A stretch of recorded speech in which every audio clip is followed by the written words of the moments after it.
Okay, सो 27 students हो चुके हैं। मैं स्क्रीन शेयर कर रहा हूँ। सो आज भी हम एरे पे ही बात करेंगे। लास्ट लेक्चर में हमने एरे के जितने भी क्वेश्चन सॉल्व करे थे वो सबको क्लियर है। उसमें किसी को कोई डाउट? प्रत्युष को क्लियर, पलक को भी कोई डाउट नहीं। ठीक है। सो आज के लेक्चर में भी हम आज कुछ तीन इंटरेस्टिंग प्रॉब्लम्स लेने वाले हैं। एंड तीनों प्रॉब्लम ही कभी ना कभी किसी ना किसी कंपनी के अंदर आए हुए हैं। Amazon, फ्लिपकार्ट एंड जितनी भी प्रोडक्ट बेस्ड कंपनीज होती हैं उनके अंदर एक ना एक बार ये क्वेश्चंस रिपीट हुए हैं। तो हम पहले लास्ट टाइम की तरह इजी क्वेश्चन से स्टार्ट करेंगे एंड देन डिफिकल्टी लेवल बढ़ाते जाएंगे। एंड हर क्वेश्चन के लिए एक नॉर्मल जो ब्रूट फोर्स अप्रोच होती है जो किसी भी स्टूडेंट के माइंड में सबसे पहले आती है हम वो डिस्कस करेंगे। एंड उसके बाद किस तरह प्रॉब्लम को मॉडिफाई करके एक ऑप्टिमाइज अप्रोच अचीव की जा सकती है हम उसको अचीव करने की कोशिश करेंगे। ओके। सो ये हमारी पहली प्रॉब्लम है, पेयर सम जिसका नाम है। सो ये प्रॉब्लम Amazon, एडोब, फ्लिपकार्ट सब जगह आ चुकी है। एंड बेसिकली जितने भी फ्रेशर्स के लिए हायरिंग होती है उनसे ये प्रॉब्लम बहुत ज्यादा पूछी जाती है। एंड प्रॉब्लम भी बहुत सिंपल है। ओके। सो सिंपली प्रॉब्लम क्या कह रही है कि हमारे पास एक सॉर्टेड एरे है। हमको एक एरे गिवन है, ये रहा वो एरे। एंड हमको एक टारगेट एक्स भी गिवन है, एक्स। ये रहा इनपुट के अंदर एक्स। और हमको क्या करना है, डिटरमाइन करना है ए से एलिमेंट्स जिनको सम करने पे एक्स के बराबर हो जाए। Determine whether the element exists in array whose sum is exactly x or not। अगर किसी को क्वेश्चन समझ नहीं आया तो मैं अभी समझाता हूँ। बेसिकली अभी ये समझने कि हमको फिर रिटर्न क्या करना है। इनपुट आउटपुट तो समझ लिया कि इनपुट तो समझ लिया कि हमको एक्स दिया हुआ है एंड एक एरे दिया हुआ है ए आर आर। रिटर्न क्या करना है, एक बूलियन वैल्यू रिटर्न करनी है। और ये चेक करना है कि जो एलिमेंट्स एरे के अंदर एग्जिस्ट करते हैं वो एक्स के बराबर है या नहीं। वो जो दो एलिमेंट्स हैं वो हमारे एक्स के बराबर है या नहीं। बेसिकली इस एरे को हमको चेक करना है। ये वैल्यूज है मेरे पास 1 2 3 4 5। एंड मुझे दो वैल्यूज को, ऐसी दो वैल्यूज को ढूंढना है जिनका सम एक्स के बराबर हो यानी 6 के बराबर हो। For example in this particular case हमारे पास 1 एंड 5, ये दो वैल्यूज 1 + 5 6 होता है। ठीक है। दो वैल्यूज हमारे पास ये भी है 2 एंड 4। 2 + 4 कितना होता है, 6। तो एसी वैल्यूज इस एरे के अंदर एग्जिस्ट करती हैं जिनका सम एक्स के बराबर हो रहा है। तो हमें सिंपली ट्रू को रिटर्न करना है, ट्रू। एग्जाम्पल टू क्या कह रहा है, एग्जाम्पल टू में हमारे पास टारगेट है 7। अब हमको एसी दो वैल्यूज इस एरे के अंदर ढूंढनी है। एसी दो वैल्यूज हमें चाहिए जिनको सम करने पे 7 मिले। तो अभी इस एरे के अंदर ऐसी कोई भी वैल्यू नहीं है जिनको सम करने पे 7 मिले। जितने भी हैं, जैसे यहाँ पे 4 एंड 6 है, इनको सम करने पे 10 मिल रहा है। यानी 7 से बड़ी वैल्यूज ही मिल रही हैं। तो यहाँ पे हम फॉल्स रिटर्न कर देंगे। काफी सिंपल प्रॉब्लम है, वार्म अप के लिए अच्छा है। आप लोग इस क्वेश्चन को ट्राई कीजिए देन हम इसको स्टार्ट करते हैं। नहीं भरत, कल कोई क्लास नहीं थी। So okay. मैं इसकी एक बेसिक अप्रोच डिस्कस करता हूँ पहले आप लोगों से। देन इसके बाद इसको मॉडिफाई करेंगे। तो सिंपली मुझको ये समझ आ रहा है इस प्रॉब्लम को देख के कि सर यहाँ पे जो वैल्यूज मुझको प्रोवाइड करी गई हैं एरे की, इनको मुझे बस यही तो चेक करना है कि कोई दो ऐसी वैल्यूज हैं क्या जिनको सम करने पे 6 आ रहा हो या नहीं। तो अगर इतना ही आसान है तो क्यों ना मैं पहले वन को होल्ड करूं और इसको सबसे सम करके देख लूं 2 से। तो मुझे क्या पहले मिलेगा, 1 + 2 = 3। अगर ये बराबर नहीं है कोई बात नहीं, मैं इस वैल्यू के लिए चेक कर लूंगा। 1 + 3 क्या मिलेगा मुझको, 4। ठीक है, कोई बात नहीं, 4 मिल रहा है। मैं यहाँ पे इस वैल्यू से चेक कर लूंगा, 1 + 4 = 5। कोई बात नहीं, अगर अभी भी मैच नहीं हुआ मैं नेक्स्ट वैल्यू से चेक कर लूंगा जो लास्ट इंडेक्स पे है, 1 + 5 = 6। अगर मुझे एक भी बार ऐसी वैल्यू मिल जाए जो मेरे टारगेट से मैच हो रही है तो मैं सिंपली ट्रू रिटर्न कर दूंगा। ये हो गया ट्रू, आसान। अगर मान लीजिए कि यहाँ पे 7 होता या फिर और कोई वैल्यू होती तो मुझको 1 के साथ सबको मर्ज करने पे तो नहीं मिलता। तो देन मैं नेक्स्ट क्या करता, इजी है। फिर मैं 2 के कंपैरेटिवली सबको चेक कर लेता। 2 को 3 के साथ ऐड करता, 4 के साथ ऐड करता, 5 के साथ ऐड करता। जैसे ही 2 + 5 होता मुझको 7 मिल जाता। तो मैं 7 पे ट्रू रिटर्न कर देता। एंड अगर इन केस मुझे किसी भी केस के अंदर एक्स की वैल्यू नहीं मिलेगी, सारा लूप चलाने के बाद जब मैं 2 के लिए भी चेक कर लूं, 3 4 एंड 5 के लिए भी चेक कर लूं, अगर मुझे टारगेट वैल्यू नहीं मिलेगी तो मैं सिंपली फॉल्स रिटर्न कर लूंगा। इजी। इसको आईडी पे लिख के देखते हैं। सबको विजिबल है नेटबीन्स? ओके। सो बेसिकली आप जो भी आईडी यूज कर रहे हैं, ऑनलाइन कंपाइलर, कुछ फर्क नहीं पड़ता। आप जैसे आपको कोड करना हो कीजिए। मैं नेटबीन्स यूज कर रहा हूँ, एंड आज ही की क्लास के अंदर हम कुछ क्वेश्चंस को गीक फॉर गीक और लीड कोड पर भी सबमिट करने की कोशिश करेंगे। अभी इसको नेटबीन्स पे करते हैं, तो मैं एक simply public static void main बना लेता हूँ, और हमारे पास जो एरे था उसको बना लेता हूँ। क्या थी एरे में वैल्यू? सिंपली 1 2 3 4 5 थी। तो मैं यहीं पे दे देता हूँ 1 2 3 4 एंड 5। ये तो मेरा एरे बन रहा है। एक टारगेट वैल्यू भी थी जो कि 6 थी। अब मुझे एक सिंपली एक नेस्टेड फॉर लूप लगाना है, और एक वैल्यू को सारी वैल्यू से चेक करना है, फिर दूसरी वैल्यू को सारी वैल्यू से चेक करना है, जब तक कि मुझको डिजायर आउटपुट ना मिल जाए। तो एक आउटर लूप बनाते हैं जो कि आई 0 से चलेगा, लेंथ तक चलेगा, I++। ठीक है। अब एक इनर लूप बना लेते हैं जो कि जे से चलेगा, J < ARR dot length J++। ये मैंने कर लिया। अब सोचने वाली बात ये है कि मेरे पास अगर वैल्यूज इस तरह हुई, 1 2 3 4 5, तो यहाँ पे मैंने लिखा है ARR डॉट लेंथ, यानी कि आई मेरा यहाँ तक चलेगा। अगर आई मेरा यहाँ तक चलेगा तो जे किस केस के अंदर चलेगा? तो यहाँ पे तो कोड गड़बड़ हो सकता है।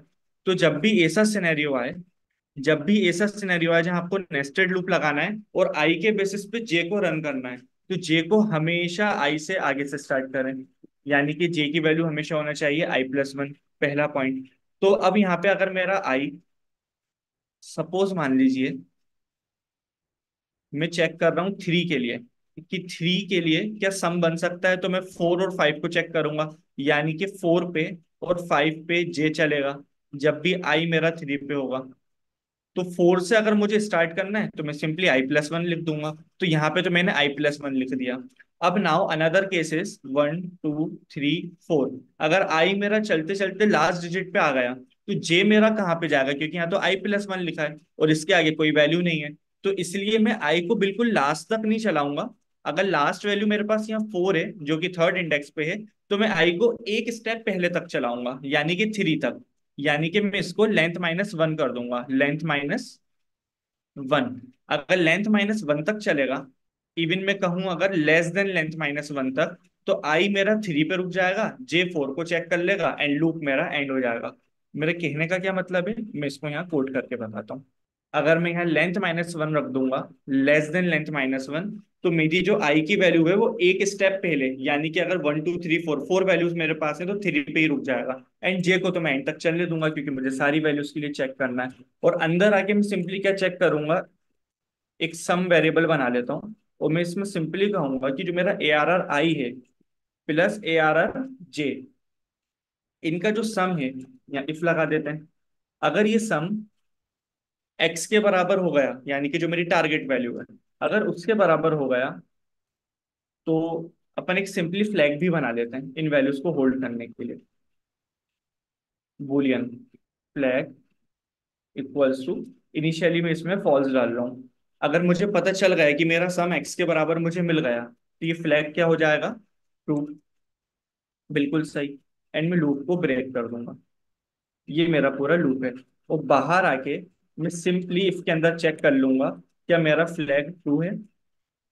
अगर इसके अंदर ट्रू वैल्यू आ गई है, मतलब मुझे टारगेट वैल्यू मिल गई है, तो मैं यहाँ पे लिख दूंगा रिजल्ट फ्लैग।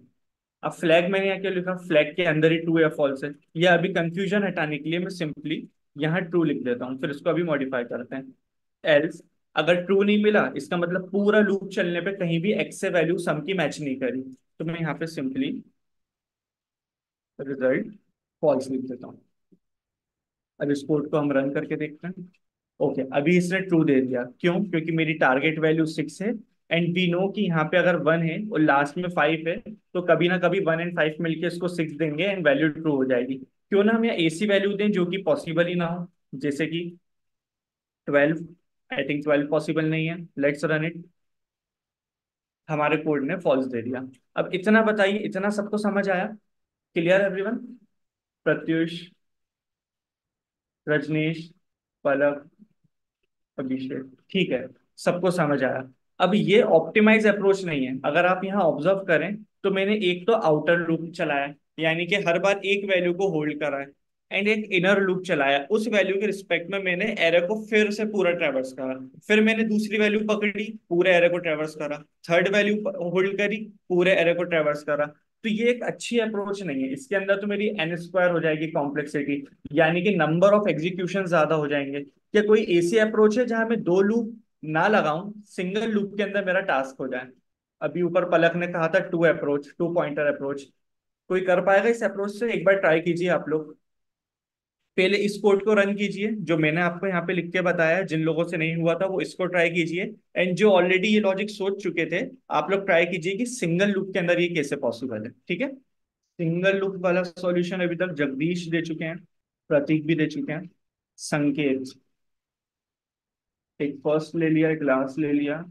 संकेत, ये बताइए कि first less than last it's okay, but less than equal to last क्यों लगाया? इक्वल से हमें क्या बेनिफिट है? इसमें तो एक प्रॉब्लम हो जाएगी कि फर्स्ट इक्वल टू लास्ट भी है आपके केस के अंदर। तो मान लीजिए, पेन से समझाता हूँ।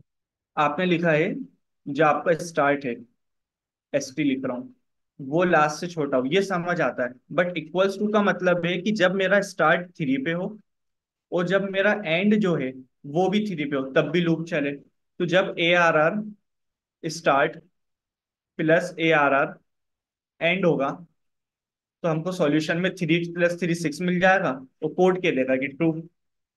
सो इसको अवॉइड करने के लिए इक्वल्स टू मत लगाइए, जो आपका स्टार्ट है वो लेस देन लास्ट होना चाहिए। Perfect, okay, good. अजय बना आपसे?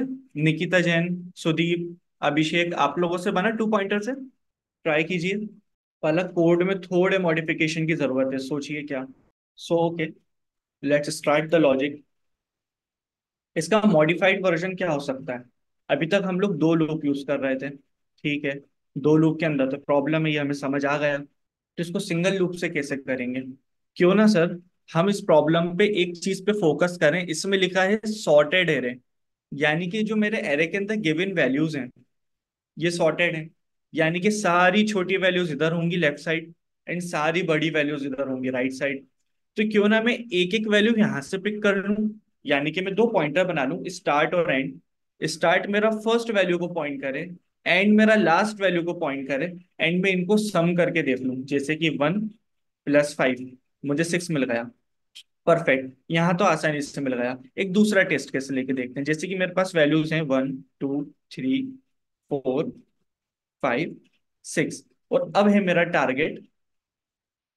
टारगेट बोल लो, या यहाँ पे एक्स नाम से दिया है। मेरा एक्स है, मान लीजिए सेवन, या सिक्स ही मानते हैं अभी भी।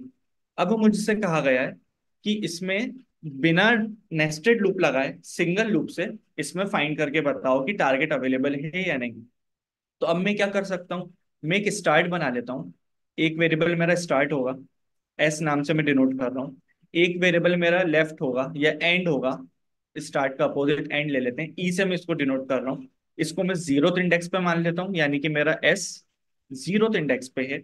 और एंड को मैं लास्ट इंडेक्स पे मान लेता हूँ। अगर इंडेक्सिंग में देखूँ, one, two, three, four, five, ये मेरी इंडेक्सिंग है। तो ई मेरा फिफ्थ इंडेक्स पे है। ये मेरा बन गया ई। और मुझको चेक करना है कि सिक्स हो पा रहा है या नहीं। तो पहले तो मैं चेक करूं एस प्लस ई, यानी कि इंडेक्सेस हैं। तो मैं simply A R R S plus A R R E को चेक कर लूं, क्या ये सेवन बन पा रहा है? ये equals to seven, sorry six बन पा रहा है? अभी तो सेवन बन रहा है, हमको चेक करना है कि सिक्स बन पा रहा है या नहीं। अगर हमको यहाँ मिल जाता तो रिटर्न ट्रू हो जाता। अगर नहीं मिलता तो मैं ये चेक करूंगा कि जो इन दोनों से सम होने पे वैल्यू आ रही है, जैसे कि इस केस में सेवन आ रही है, one plus six is seven, ये वैल्यू हमारे टारगेट वैल्यू से बड़ी है या छोटी। मान लीजिए अगर बड़ी है, सेवन सिक्स से बड़ा होता है, तो यहाँ पे जो एंड है, क्योंकि मेरी सारी बड़ी लार्ज वैल्यूज एंड साइड पे हैं, तो मुझे पता है कि ये ई की वजह से ही मेरा जो आउटकम है, फाइनल आउटकम, ये बड़ा आ रहा है। तो इसको मैं माइनस माइनस करके पीछे कर दूंगा। अब मेरा ई फाइव पे आ गया, सिंपल। तो अब क्या होगा? अब सम होगा वन प्लस फाइव का, वन प्लस फाइव सिक्स मिलता है, मेरा सॉल्यूशन हो जाएगा। इन केस मेरी टारगेट वैल्यू एट होती, ठीक है, इसके अंदर एट बनना पॉसिबल है क्या? थ्री और फाइव से एट बनना पॉसिबल है। हम इसको शुरू से ट्रेस करके देखते हैं, इस सेम टेस्ट केस को। कि हम यहाँ पे फाइंड कर पा रहे हैं सॉल्यूशन या नहीं।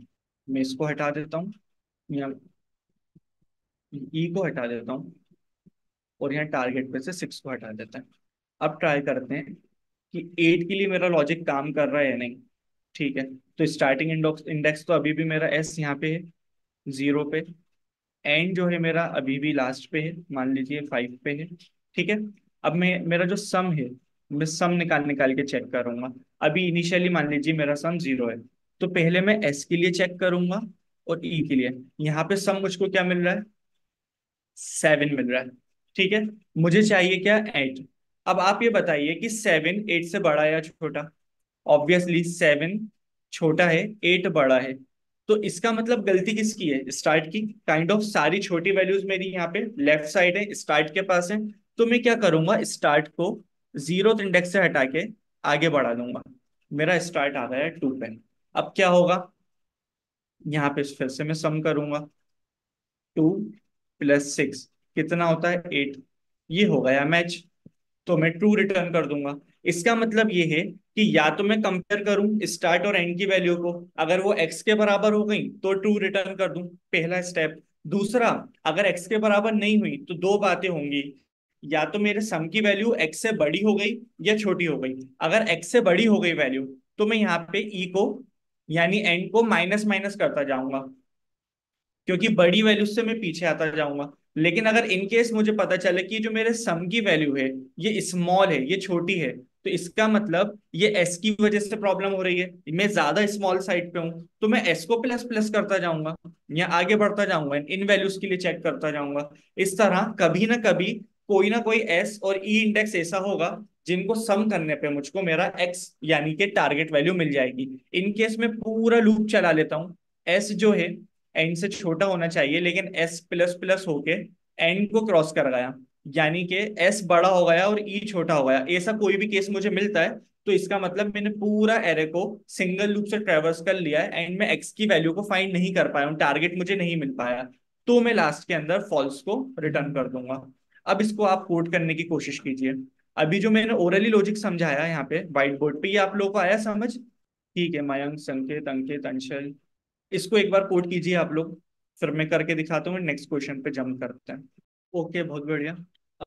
रजनीश, आपका एक कोड आया था आपके नाम से चैट पे, वो नहीं दिख रहा, क्या डिलीट करा। ओके, मॉडिफाई करके भेज दिया। ठीक है, बहुत बढ़िया, ऑलमोस्ट सभी से बन रहा है। एक बार इसको भी हम आईडी पे कोड करते हैं। बट उससे पहले मैं ये पूछना चाह रहा था कि जो अलग मेथड के कंपोनेंट बना के हम जो कोड करते हैं, यानी कि एक मेन मेथड आपका अलग हो गया, एंड मेन मेथड के अलावा हम एक और मेथड बनाते हैं जहाँ पे हम हमारा सारा लॉजिक लिखते हैं, जिसको मॉड्यूलरिटी मेंटेन करना कहते हैं। वो सबको आता है, कोई ऐसा है जिसको अभी भी अलग से मेथड्स बनाने में प्रॉब्लम हो रही है। सबको आता है, परफेक्ट। कोई ऐसा है, सर मुझे प्रॉब्लम होती है अलग से मेथड लिखने में, मैं तो मेन के अंदर ही कोड लिखने में ज्यादा कंफर्टेबल हूँ। सर एक बार बता देंगे प्रदीप, ठीक है। थोड़ी सी प्रॉब्लम हो जाती है कभी कभी सुदीप। यस सर, थोड़ी प्रॉब्लम आती है। देखिए, अभी जो कोड मैंने लिखा था, मैं आपको वापस स्क्रीन शेयर करता हूँ, नेट बीन्स की। ये थी हमारी प्रॉब्लम। बेसिकली मैं अभी ये चीज इसलिए पूछ रहा था कि अब नेक्स्ट क्वेश्चन हम गीक फॉर गीक या लीड कोड पे करने की कोशिश करेंगे, तो वहां पे मेन मेथड के अंदर हमें कोडिंग नहीं करना रहती। वो लोग अपने हिसाब से मेन मेथड मेंटेन करके रखते हैं और हमको एक फंक्शन, एक मेथड की बॉडी दे देते हैं जिसके अंदर हमें हमारा लॉजिक लिखना रहता है। तो वैसे अगर आप करोगे तो कंफ्यूजन हो जाएगा। तो फॉर एग्जाम्पल ये कोड अभी पेयर सम का अपन ने लिखा था, इसको अपन डिस्कस करते हैं कि किस तरह मैं एक अलग मेथड बना के काम कर सकता हूँ। तो फॉर एग्जाम्पल मैं एक मेथड यहीं पे बना लेता हूँ। अब ये सिंपली सबको पता है कि कब पब्लिक लगाते हैं कब प्राइवेट लगाते हैं। तो मैं पब्लिक स्टैटिक, अभी मैं वॉइड ही लिख रहा हूँ, और हम प्रॉब्लम कौन सी सॉल्व कर रहे हैं, पेयर सम। तो मैं इसको भी ऐसे कुछ मिलता जुलता नाम दे देता हूँ, पेयर सम। ये एक मैंने रफ बॉडी बना दी मेथड की। एंड ये जो मेरा पूरा कोड है, मैं अभी इसको हटा देता हूँ। ठीक है, इसको भी अभी बाद में डिस्कस करेंगे क्या करना है इस फ्लैग का। तो जो मेरा लॉजिक है, अब मैं इस मेथड के अंदर लिखूंगा और मेन से उस मेथड को कॉल कर दूंगा।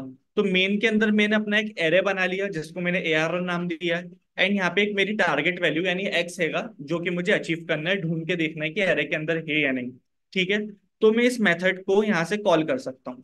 ठीक है, तो कॉल कैसे होगा, पेयरसम नाम है, पेयरसम लिख के मैं इसको कॉल कर दूंगा। अब ये एक बिल्कुल सिंपल चीज है। ठीक है, अब आपको जिन लोगों को प्रॉब्लम होती है, दो तीन लोगों ने बोला कि सर मुझे प्रॉब्लम होती है, उन्हें किस तरह सोचना है। एक मेथड बना लिया, उसको मेन से कॉल कर लिया। अब वी नो कि हमको जिस पे काम करना है वो एक एरे है और एक एक्स है। तो मैं इसे नॉर्मल मेथड लिख के तो मेरा काम नहीं चल पाएगा। मुझे इस मेथड को बताना तो पड़ेगा कि किस एरे पे काम करना है और किस वैल्यू को ढूंढना है, यानी एक्स को ढूंढना है। तो मैं यहाँ पे इसको दे दूंगा कि एक्स को ढूंढना है और जिस पे काम करना है उसका नाम ए आर आर है। लेकिन मुझे फिर जो मेथड मैंने डिफाइन करा है ऊपर, ये जो मेरा मेथड है, इसमें वैल्यू मुझे लेना पड़ेगी। तो इसके आर्ग्यूमेंट्स में, पैरामीटर्स में मैं यहाँ पे लिख दूंगा इंट एक्स, कॉमा। अब एक एरे ले रहा हूँ, एरे जिस तरह मैं नॉर्मल डिफाइन करता हूँ उसी तरह यहाँ पे एरे भी लिख दूंगा, इंट ब्रैकेट के अंदर ए आर आर। तो ये समझ जाएगा कि जो वैल्यू मुझे आने वाली है वो एक एरे है। और यहाँ पे मैंने नॉर्मल इंट एक्स लिखा है, इसका मतलब एक नॉर्मल वैल्यू में कैच कर रहा हूँ। इतना सिंपल। जिन लोगों को समझ नहीं आ रहा था उनके लिए मैं बात कर रहा हूँ। अब इसके अंदर मुझे करना क्या था? क्या मुझको सिर्फ चीजों को प्रिंट करना है? नहीं, मुझको बेसिकली ये चेक करना है कि अगर वैल्यू मिल जाए तो ट्रू दो, अगर नहीं मिले तो फॉल्स दो। यानी कि जो मेरा आउटपुट है वो बूलियन के अंदर काम कर रहा है। तो यहाँ वॉइड लिखने की जगह मैं लिख दूंगा बूलियन। एंड बूलियन फ्लैग तो मेरे पास है ही। तो मैं सिंपली इस मेथड से कुछ तो वैल्यू आएगी, क्योंकि मैंने यहाँ बूलियन लिखा है। इसका मतलब मैं यहाँ रिटर्न या तो ट्रू लिख दूंगा या फिर फॉल्स लिखूंगा, जो भी मैं लिखूंगा। बट वैल्यू तो यही रिटर्न करेगा मेथड। तो इसको कैच करने के लिए कोई वैल्यू मेरे पास यहाँ होना चाहिए, यानी कि कोई तो ऐसा मैं वेरिएबल बना के रखूं, लाइक बूलियन में इस तरह कोई एक वेरिएबल ऐसा हो जो पेयर सम की वैल्यू रख ले। अब मैं यहाँ पे इंट फ्लोट डबल इसलिए नहीं दे सकता क्योंकि मेरा मेथड बूलियन रिटर्न करेगा ट्रू और फॉल्स में, तो इसलिए मैंने यहाँ बूलियन लगा दिया। अब मेरे पास यहाँ पे एक फ्लैग भी है और एक रिजल्ट भी है। दो मेथड की मुझे दो वेरिएबल्स की मुझे जरूरत नहीं है। तो मैं फ्लैग अभी हटा देता हूँ और इस रिजल्ट को ही फ्लैग नाम दे देता हूँ। अब सिंपल मैंने क्या करा, अगर मैंने अभी लॉजिक तो सोचा ही नहीं कि कोड किस तरह मेरा बनेगा, किस तरह मैं एरे के अंदर ढूंढूंगा। अभी तो मैंने वैल्यूज को डिफाइन करा कि मेरे पास एक एरे होगा, मेरे पास एक एक्स होगा जिसके अंदर कोई वैल्यू होगी जो मुझको चेक करनी है कि सम आ रहा है या नहीं। और ये मेथड मुझे ढूंढ के लाके देगा। अब ये इस मेथड का हेडेक है कि किस तरह लॉजिक लिखना है कि इसको ट्रू या फॉल्स मिल जाए। एंड फिर सिंपली हमारा इफ लग जाएगा कि अगर ट्रू है या प्रिंट हो जाए रिजल्ट ट्रू, अदरवाइज प्रिंट हो जाए रिजल्ट फॉल्स, सिंपली। तो ये इस तरह अगर हम कोड करेंगे ना मॉड्यूलरिटी मेंटेन करते हुए, तो ये हमारे लिए आसान होगा। क्योंकि मेन को हमने कितना सिंपल कर दिया। मेन को हमने सिर्फ इतनी जिम्मेदारी दी है, इतनी रिस्पॉन्सिबिलिटी दी है कि तुम वेरिएबल्स को डिफाइन कर दो, मेथड को कॉल कर दो और जो रिजल्ट आए उसको प्रिंट कर दो। बाकी किस तरह रिजल्ट आएगा ये हेडेक होगा प्रिंट सम का। एंड जो फिर मैंने लॉजिक लिखा था फॉर लूप वाला, वो मैं यहाँ लिख दूंगा। तो अब बेसिकली मेरे पास एक एक्स हो जाएगा, एक एरे हो जाएगा। यहाँ पे इंट मैंने खुद डिफाइन कर दिया है, यहाँ पे फ्लैग पे एरर आ रही है तो हम इस मेथड का एक पर्सनल फ्लैग बना देते हैं सिंपली। ये फ्लैग हो गया। अब मैं यहाँ रिटर्न, मतलब पहले ब्रेक लगाया था, ब्रेक ना लगाते हुए फ्लैग में मुझे पता चल गया कि ट्रू आ रहा है, तो क्यों ना मैं यहीं पे रिटर्न कर दूं डायरेक्ट ट्रू। तो मुझको ये फ्लैग बनाने की भी जरूरत नहीं रहेगी। और अगर फ्लैग नीचे बनानी नहीं है तो ऊपर डिफाइन करने की जरूरत नहीं है। सिंपल।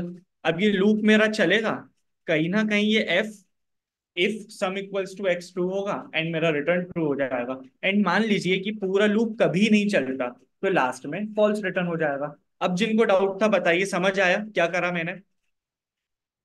सुदीप, रजत, क्लियर? क्लियर। बहुत सिंपल चीज थी इसके अंदर, इसलिए मैंने ज्यादा टाइम भी नहीं लिया। सिंपल हम समझ गए कि क्या फायदा होता है मेन बनाने का। मेन में अगर हम मेथड कॉल कर दे तो मेन सिंपल हो जाता है। एंड जो अलग मेथड होता है फिर उसमें हमको सिर्फ ये सोचना रहता है कि लॉजिक किस तरह सोचना है। ठीक है, अब हम इसको मॉडिफाई करते हैं। ये तो हमारा सिंपल वाला लॉजिक था। इसको मॉडिफाई करने के लिए मैं एक नया मेथड बना लेता हूँ, इसको नहीं छेड़ता। एक public static Boolean, better approach ढूंढ रहा है ना, तो बेटर पेयरसम नाम देता हूं मैं इसको, बेटर पेयरसम। एंड ये भी एक्स लेगा और इसको भी एरे पे ही काम करना है, तो मैं एक एरे दे देता हूँ। ये मेरे मेथड की बॉडी बन गई। और यहाँ पे ना मैंने अभी पुराना वाला मेथड कॉल करके रखा था पेयरसम, मैं इसको बेटर पेयरसम कॉल कर देता हूँ। ये बेटर पेयरसम कॉल हो गया। अब इसके अंदर मैं अपना लॉजिक सोचूंगा मॉडिफाइड वाला। तो वो लॉजिक ये था कि क्यों ना मैं एक स्टार्ट और एक एंड बना लूं। तो मैं लिख लेता हूँ, एक स्टार्ट बना लेते हैं जो जीरो से स्टार्ट होगा, एक एंड बना लेता हूँ जो एरे की लेंथ -1 से स्टार्ट होगा। सिंपल। इसके बाद मैंने क्या सोचा था कि जब तक चलेगा जब तक स्टार्ट छोटा है एंड से, है ना। जब तक स्टार्ट इस साइड है और एंड इस साइड है और ये दोनों एक एक वैल्यू को चेक करते जा रहे हैं, ऐसा रहेगा। ये मुझे पता है कि मेरी जो वैल्यूज है 1 2 3 4 5 ये सॉर्टेड है। अब अंदर आके मुझे ये चेक करना है। मैं एक सम बना ही लेता हूँ यहाँ पे, जिससे और आसान दिखे कोड हमारा देखने में।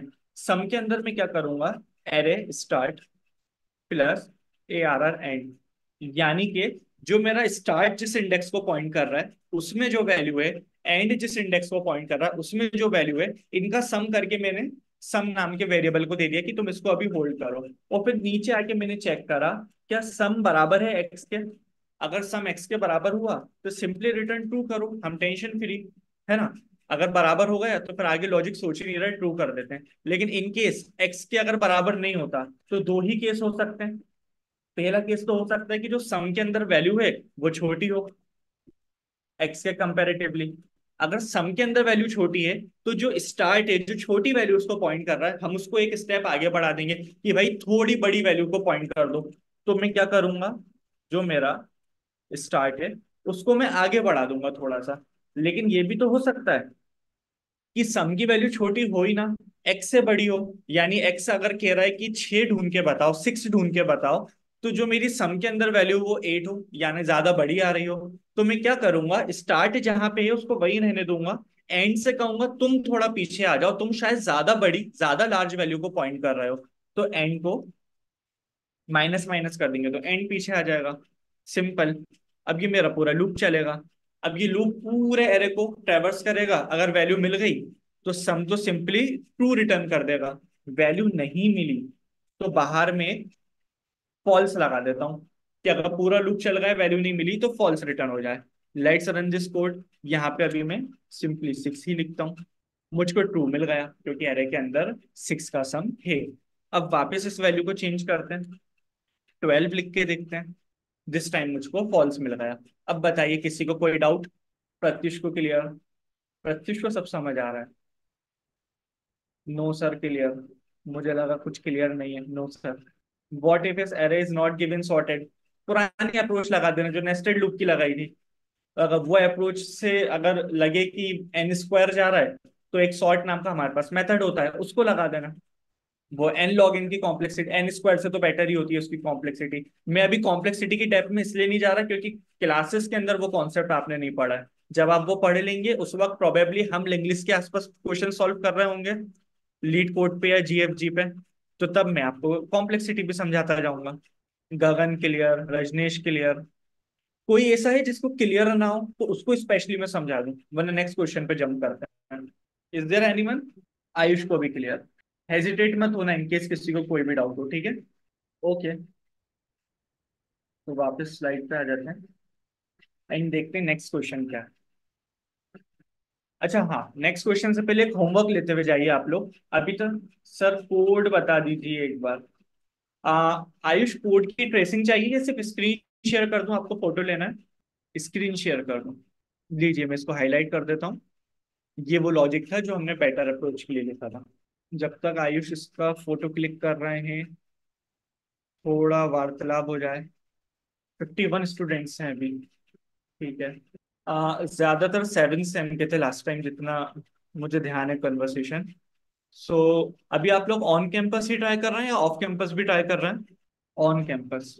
ऑफ कैंपस मना कर दिया। आ,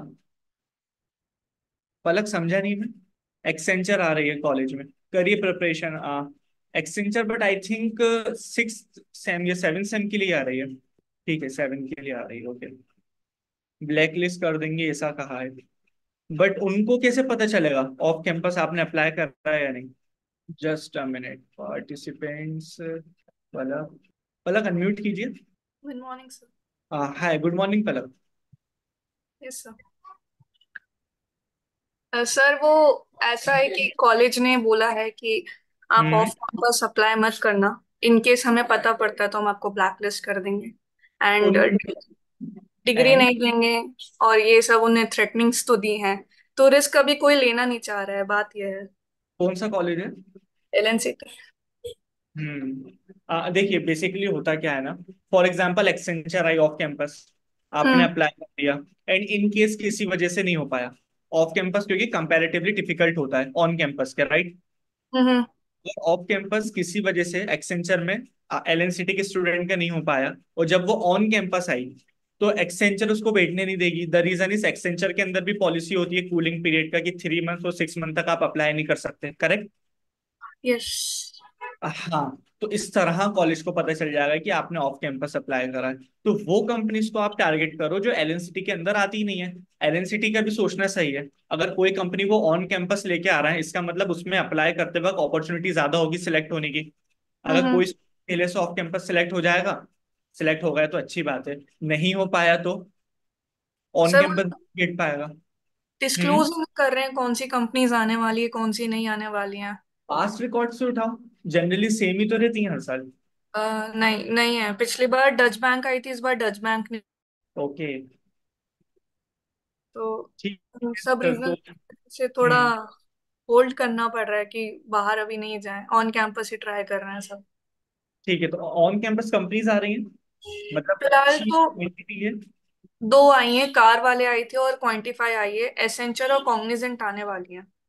ठीक है, एक्सेंचर में सिलेक्शन का बहुत ज्यादा चांस रहेगा, क्योंकि एक्सेंचर के अभी जितने भी रिसेंट एग्जाम्स हुए ऑफ कैंपस, जो मेरे कांटेक्ट में थे स्टूडेंट्स, उन सभी का सिलेक्शन हुआ है। सिर्फ एक स्टूडेंट का नहीं हुआ, क्योंकि उसका कुछ रिज्यूम सिलेक्शन इशू था या क्या, तो उसको असेसमेंट का लिंक ही नहीं आ पाया। अदरवाइज सबके सिलेक्शन हुए हैं, तो उसमें आप लोग टारगेट करना कि हो जाए, ठीक है। सर पर भीड़ इतनी ज्यादा है कॉलेज में, तो क्या कर सकते हैं? हाँ, भीड़ ज्यादा तीन है, सेकंड रीजन ये कि तीन लास्ट बिल्डिंग्स हैं। सिलेक्शन नहीं हुआ तीन ना। बिल्डिंग्स हैं, उसके बाद एड ऑन यूनिवर्सिटी भी है, प्लस एमसीए बीसीए भी है। तो हम्म। रिस्की है बहुत एसेंचर तो अब। हाँ, ये भी है, एक्सेंचर रिस्की है, बट ऐसे तो सब कुछ ही रिस्की है, बट हाँ सर, पॉइंट तो है। तो वो एक पॉइंट नहीं है। अल्टीमेटली ये है कि कोडिंग राउंड आपका एक्सेंचर के अंदर सिंपल प्रोसेस, जैसे 90 क्वेश्चन आते हैं, 2 कोडिंग क्वेश्चन होते हैं, एंड इंटरव्यू होता है।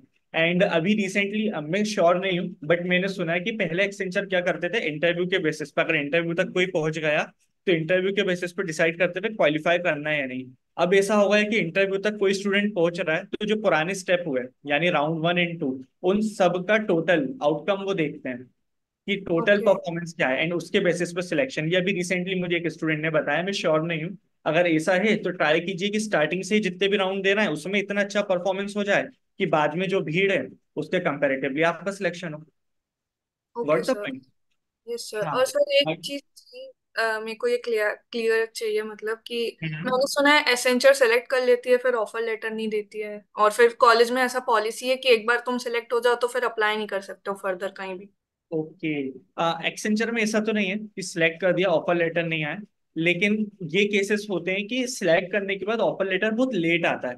मेरे केस में मुझे 14 मंथ्स के बाद मिला था ऑफर लेटर। जब मैं एक्सेंचर के अंदर सिलेक्ट हो गया था तो मैं आई थिंक 7th सेम में जस्ट आया ही था। तो मुझे पूरा 7th सेम और 8th सेम तो वेट करना ही पड़ा, उसके बाद भी मुझे 4 to 5 मंथ्स वेट करना पड़ा था, फिर मुझे ओके। मेरी ज्वाइनिंग आई। तो ये केस हो सकता है, तो ये रिस्की है। बट सीनियर्स का तो अगर अभी तक नहीं आया है। किसका, सीनियर्स का, हमारे ही सीनियर्स का। कुछ सीनियर्स का अभी तक नहीं आया। हाँ। सीनियर्स मतलब जो 2023 में पास आउट हुए हैं, उनकी बात कर रहे हैं आप। नहीं, 24 पास आउट। 24 पास आउट ना, हाँ, तो वो वही बात हो गई ना, मैं 23 में पास आउट हुआ था, तो उसके 6 मंथ के अंदर रेंज में मुझे आया था। मुझे आया था 17 अक्टूबर 2023। तो ओके। उन स्टूडेंट्स को भी अक्टूबर नवंबर तक आ जाएगा। यही प्रॉब्लम है कि लेट आता है, बट ऐसा कभी नहीं होगा कि किसी को आए ही ना। ठीक है, हम्म। Thank you. वेलकम। चलिए चैट्स में एक बार देख लूं किसी का कुछ। संकेत एक्सेंचर टिप्स। अब संकेत एक्सेंचर टिप्स के लिए लास्ट लेक्चर की रिकॉर्डिंग देख लेना, उसमें बात की थी। रजत सर, प्लीज कुछ एक्सेंचर स्पेसिफिक क्वेश्चन भी करा दीजिए। ये एक्सेंचर स्पेसिफिक ही है, इट डजेंट मीन कि एक्सेंचर में आए, बट लेवल यही है। अगर इन क्वेश्चंस को आप कर पा रहे हैं तो जो एक्सेंचर के अंदर राउंड 2 के अंदर, यानी जो असेसमेंट के 90 क्वेश्चंस के बाद राउंड होता है ना, जब 2 क्वेश्चंस आते हैं, ये वही लेवल के क्वेश्चंस हैं। तो इनको आप अच्छे से करने की कोशिश कीजिए, तो जो एक्सेंचर में क्वेश्चन आएंगे वो आप इजिली कर लेंगे, चाहे वो ऑफ कैंपस का एक्सेंचर हो या ऑन कैंपस, लेवल यही रहेगा। शॉर्टकट कुछ नहीं होता योगेश, कोडिंग पे थोड़ा ध्यान देना पड़ेगा, एंड प्रोजेक्ट पे। 5 अगस्त को। ओके। सो मैं ट्राई करूंगा योगेश कि आपसे अलग से कनेक्ट हो जाऊं, क्योंकि मुझे थोड़ा पहले रिसर्च करना पड़ेगी आपको सजेशन देने से पहले। अब हम एक बार नेक्स्ट क्वेश्चन पे। भूपेंद्र, भूपेंद्र, कंप्लीट सेंटेंस लिखिए ऑफ कैंपस के लिए क्या। ऑफ कैंपस के लिए सजेशन चाहिए आपको। देखिए बेसिकली इस टाइप के जितने भी डाउट है ना, लीड कोड पे आईडी बनाना, ठीक है, लिंक्डइन कैसे मॉडिफाई करें, रिज्यूम कैसे अच्छा करें, ऑफ कैंपस कैसे अप्लाई करें, इसके लिए एक डेडिकेटेड सेशन बाद में रख लेंगे, ठीक है। तो वो सबके लिए सॉर्टेड रहेगा, तो एक जगह पे सारी कन्वर्सेशन हो जाएगी और वो लेक्चर रिकॉर्ड भी हो जाएगा। तो वो आपको बाद में रेफर करने के लिए भी काम आएगा कि जितनी बार आपको डाउट हो, एक वीडियो देखा सारे डाउट सॉल्व। आपके टेलीग्राम की लिंक दे दीजिए, लास्ट टाइम में देना भूल गया था, सॉरी। फैजान 1450, ये मेरे टेलीग्राम का यूजर नेम है, इसको आप सर्च करोगे तो मिल जाएगा। रजत, श्योर सर। चलिए नेक्स्ट क्वेश्चन पे, नेक्स्ट क्वेश्चन डिस्कस करें। ओके। सो पहले आप लोगों को होमवर्क क्या करके लाना है वो एक बार देख लीजिए। अभी तक हम क्या कर रहे थे, एक मेथड हमने बना लिया था एंड चेक कर रहे थे कि वैल्यू ट्रू है या फॉल्स। Very simple. अब हमको ये चेक नहीं करना ट्रू है या false, we need to check कि जो टारगेट वैल्यू मुझको दी है जैसे कि 6, ये कितने वैल्यूज को सम करने पे हो रही है, यानी कि कितने पेयर्स को। एक पेयर मेरे पास 1 और 5 का है, कि मुझे पता है कि 1 + 5 मुझे 6 दे देगा। तो पहले हम यहाँ पे ट्रू करके कोड एंड कर रहे थे, अब हमको कोड एंड नहीं करना है, हमको कंटिन्यूअसली इसको चेक करते जाना है कि और कितने कॉम्बिनेशन बन रहा है। तो मैं एक काउंट बना लूंगा, और काउंट के अंदर मुझे एक बार वैल्यू मिली कि हाँ एक पेयर ऐसा है जिसको सम करने पे मुझे 6 मिल रहा है, एक्स मिल रहा है, मैं इसको काउंट कर लूंगा। अगर ये पहले 0 होगा तो ये 1 हो जाएगा। फिर मैं और चेक करूंगा, तो मुझे जैसे यहाँ पे पता चला है कि 2 और 4 को सम करने पे भी तो 6 होता है, 2 + 4 भी तो 6 होता है। तो मैं काउंट को 2 कर लूंगा एंड लास्ट में काउंट रिटर्न कर दूंगा, यानी कि आउटपुट, फाइनल आउटपुट 2 है। इस केस के अंदर क्या कह रहा है, 7 ढूंढ के बताओ। तो काउंट मेरा इनिशियली क्या होगा, ऑब्वियसली 0 होगा। मैं चेक करूंगा कोई भी दो वैल्यूज ऐसी हैं जिनको सम करने पे 7 मिल रहा है, नहीं मिल रहा, एक भी वैल्यू नहीं है, तो इस बार मैं 0 रिटर्न कर दूंगा। कुछ केसेस ऐसे हो सकते हैं जहां पे हो सकता है 4 बार, 4 टाइम्स आपको काउंट की वैल्यू मिल रही हो, यानी कि 4 पेयर्स ऐसे हो, नए पेयर्स ऐसे हो जिनको सम करने पे हमको एक्स के बराबर की वैल्यू मिल रही है, तो आपको 4 रिटर्न करना है। तो ये आप घर पे इसको कोड लिखिएगा, नेक्स्ट क्लास के अंदर मैं चेक करूंगा, तो ट्राई कीजिएगा सभी लिखें, लेजिनेस के अंदर कोई भी ना छोड़े इसको। हमारा next question, very important question. एक एरे होगा, उसके अंदर रैंडम वैल्यूज होंगी 0 और 1 की, यानी कि कुछ जीरोज होंगे एंड कुछ 1 होंगे। और आपको इसको इस तरह सॉर्ट करना है कि सारे 0 लेफ्ट में आ जाएं और सारे 1 आखिरी में, यानी कि राइट में आ जाएं। इसमें कंडीशन ये है कि आप इसको नॉर्मल एरेज डॉट सॉर्ट, या फिर कलेक्शन का यूज करके, या फिर खुद की सॉर्टिंग अप्रोच लगा के, यानी कि नेस्टेड लूप वाली, एन स्क्वायर वाली जो होती है, जिसमें एक फॉर लूप होता है और उसके अंदर एक दूसरा फॉर लूप होता है, ये सब आपको कुछ यूज नहीं करना। आपको सिंगल लूप से इसको कोड करना है, सिंगल लूप। ये इसकी कंडीशन है। इसको ट्राई कीजिए कि सिंगल लूप से किस तरह आप इस 0 1 के एरे को सॉर्ट कर सकते हैं, ठीक है। अभी टाइम 45 हो रहा है, मैं 5 मिनट आपको दे रहा हूँ, हम इसको 50 पे स्टार्ट करेंगे, ओके। जब तक मैं चैट्स ऑन कर रहा हूँ, किसी को कुछ भी डाउट हो तो चैट्स पे पूछिएगा। I have shared my LinkedIn also, so you can connect me there. Ayush, इसमें अभी भी 2 लूप लगे हैं, ऑल दो नेस्टेड नहीं है बट पैरेलल लगे हैं। तो आप ट्राई कीजिए सिंगल लूप में कैसे हो पाएगा। सो ओके, किस किसने लॉजिक शेयर कर दिए, निकिता जैन, ठीक है। अगर एक एरे है, रिजल्ट पहले एक बार उस एरे को प्रिंट कर दिया, फिर लॉजिक लगाया, यहाँ पे 0 और 1 दिया, ठीक है, एक लूप चलाया, 1 ++ हो जाए, ठीक है। मतलब बेसिकली काउंट कर लिया एक लूप से कि कितने 0 और कितने 1 है, और फिर मल्टीपल जो 2 लूप हो रहे हैं उनसे बस ये चेक कर लिया कि जितने 0 हैं उनको शुरू में डाल लो, जितने 1 है उनको लास्ट में डाल लो। गुड। रिहान ने क्या करा है, ठीक है, मूव 0 बनाया, लेफ्ट एक लूप चलाया, अगर जो राइट है वो 1 के बराबर नहीं है तो स्वाइप कर दिया। हम्म। समझते हैं आयुष का लॉजिक क्या है। जो कोड गोज है, पहले लूप में आयुष ने भी काउंट कर लिया है एंड सेकंड लूप के अंदर शुरू में 0 आखिरी में 1, ठीक है। और किस किसने, मयंक, पलक, रजनीश, ठीक है, सबने लॉजिक लिखे हैं। हम एक बार इसको डिस्कस करते हैं ये प्रॉब्लम किस तरह हो सकती है। मैं एक बार लॉजिक बता देता हूँ आपको। फिर मैं वापस 2 मिनट दूंगा, तो डायरेक्ट जो आपका मेथड बॉडी है उसके अंदर कोड करके मुझको बताना कि ये प्रॉब्लम आपने किस तरह सॉल्व करा, कोड कर पाए या नहीं लॉजिक समझने के बाद। तो अभी मैं चैट क्लोज कर रहा हूँ। ये प्रॉब्लम काफी इंटरेस्टिंग है, इसको सचिन सर और मैंने साथ बैठ के करा था। एस सी ए यूट्यूब में, जब मेरा एक्सेंचर में नहीं हुआ था तो एस सी ए यूट्यूब में मैं डायरेक्ट कंटेंट क्रिएटर था। कौन सा क्वेश्चन आएगा सब मैं रिसर्च करके सर के साथ बैठ के रिकॉर्डिंग करता था, तो तब हम लोग ऑप्टिमाइज सॉल्यूशन इनके खुद से लिखते थे इंटरनेट से उठाने की जगह। तो ये प्रॉब्लम सबसे इंटरेस्टिंग लगता था, इसका एक और मॉडिफाइड वर्जन है। एंड ये प्रॉब्लम अच्छा है, ये गीक फॉर गीक पे तो पूछा ही गया। इसके अलावा इंटरव्यू बेट आपने सुना होगा, स्ट्राइवर शीट जो डीएससी की प्रिपरेशन करते हैं बहुत सुना होगा कि स्ट्राइवर की शीट कॉमन है, रेफर कर लो। कोई लव बबर की शीट को रेफर करता है। तो ये उन सब शीट्स के अंदर भी है ये क्वेश्चन। पेटीएम एंड गोल्डमैन सैक्स ने भी इसको पूछा हुआ है। इसके अलावा लीड कोड पे इसका एक मॉडिफाइड वर्जन है जो और ज्यादा कंपनीज के अंदर आया हुआ है, ये एक समझ लीजिए बेस वर्जन है। इसका एक और स्टेप 2 जिसमें एक 2 भी आ जाता है, अभी हम 0 1 को सॉर्ट कर रहे हैं, आगे जाके हमको 0 1 और 2 को सॉर्ट करना पड़ेगा, वो लीड कोड पे अवेलेबल है। तो ये क्वेश्चंस इंटरेस्टिंग भी होते हैं और बहुत सी जगह पूछे जा चुके होते हैं, रिपीटेड होते हैं ये। एंड जो लोग एक्सेंचर और जो दूसरी कंपनीज कैपजेमिनाई कॉग्निजेंट की तैयारी कर रहे हैं, तो या तो इस लेवल का क्वेश्चन आएगा या इससे थोड़ा लो लेवल का क्वेश्चन आएगा, इससे हाई नहीं जाएगा इन कंपनीज के अंदर क्वेश्चन। अनदर थिंग इज, अब हम टाइम बचाने के लिए अब हम डायरेक्ट मेन अप्रोच को डिस्कस करते हैं। एक अप्रोच तो नॉर्मली ये हो सकती है कि क्यों ना मैं नेस्टेड लूप लगा के नॉर्मल इसको सॉर्ट कर दूं, फिर मैं उसको बताऊं कि क्यों गलत है और सही क्या है। वो मैं नहीं कर रहा, फाइनल अप्रोच को डायरेक्ट डिस्कस करते हैं। जैसे कि मेरे पास ये वैल्यूज हैं, 00 11 एंड 0, ये मेरा एरे है। इसकी इंडेक्सिंग भी कर लेते हैं, 0 1 2 3 4। अब सिंगल लूप में करना है, तो 2 लूप नेस्टेड लूप का तो कोई सीन नहीं है यहाँ पे। तो मैं क्या करूंगा कि एक बार तो यहाँ पे पॉइंट कर लेता हूँ, एक दो वेरिएबल बनाता हूँ सिंपल, या लेफ्ट में लिख देता हूँ, ज्यादा आप लोग के लिए आसान रहेगा। एक कंसीडर कर लीजिए मैंने लेफ्ट बनाया जो लेफ्ट से ट्रेवर्स करेगा, एक मैं राइट बना देता हूँ जो राइट से वैल्यूज को ट्रेवर्स करेगा। ठीक है, तो राइट अभी फोर्थ इंडेक्स पे होगा। तो मेरे जो दोनों इंडेक्स है ना लेफ्ट और राइट, बहुत से लोग इसको अगर आप इंटरनेट पे इसका सॉल्यूशन देखोगे तो 0 और 1 नाम से वेरिएबल बना देते हैं, उससे कोई फर्क नहीं पड़ता। तो ये मेरा लेफ्ट है, ये राइट है।